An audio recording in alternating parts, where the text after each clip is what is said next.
শুভ রথযাত্রা। শুভ রথযাত্রার প্রভাতে আপনাকে জানাই হৃদয়ের গভীর প্রণাম। আজকের এই পবিত্র দিনে আসুন আমরা সবাই একসাথে স্মরণ করি ভক্তির দেবতা দয়ার সাগর জগৎ পালক প্রভু জগন্নাথকে। তিনি যিনি সকলের ধনী গরিব সব ভেদাভেদ পেরিয়ে ভক্তের হৃদয়ে যার আশ্রয়। এই রথযাত্রা কেবল রীতিনীতি নয়, এ এক আত্মিক অভিজ্ঞতা। জীবনের সমস্ত ক্লান্তি পাপ আর অহংকারকে ফেলে রেখে প্রভু রথের দড়িতে টান দেওয়া মানে নিজেকে ঈশ্বরের চরণে সমর্পণ করা। আজ আষাঢ় মাসের শুভ দিন। পৃথিবীতে যেমন লক্ষ লক্ষ ভক্ত জড়ো হয়, তেমনি বাংলাদেশেও চট্টগ্রাম, দিনাজপুর, খুলনা, রাজশাহী সবখানেই প্রভু রথযাত্রা ঘিরে চলে মহা উৎসব।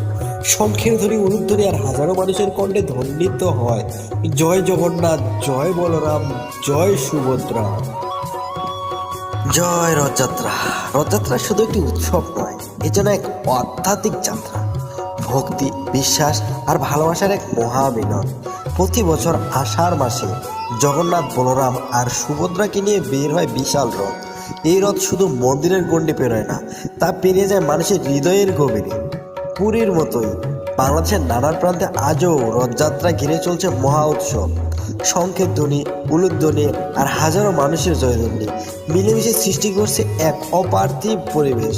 জগন্নাথ দেব অবতার রূপে ভগবান বিষ্ণুর তার রথে টান দেওয়া মানে নিজের অহংকার ত্যাগ করে ভক্তির দাস হয়ে ওঠা। বিশ্বাস আছে এই রথের চাকা ঘুরতে ঘুরতেই বদলে যেতে পারে মানুষের ভাগ্য। তাই তো সবাই ছুটে আসে, ধনী গরিব ছোট বড় একসাথে। এটা কেবল এক ধর্মীয় আচারের দিন নয়, এটা এমন এক দিন যেদিন আমরা শিখি ভগবানের পথেই শান্তি, ভক্তির পথেই মুক্তি। প্রভু জগন্নাথ যেন আমাদের জীবনের সকল আধার দূর করেন, মনের রথ তুলে নিন তাকে, আর নতুন করে শুরু হোক আপনার জীবনের শুভযাত্রা। চিরন্তন বাণী দিয়ে শেষ করি, জয় জগন্নাথ, জয় রথযাত্রা।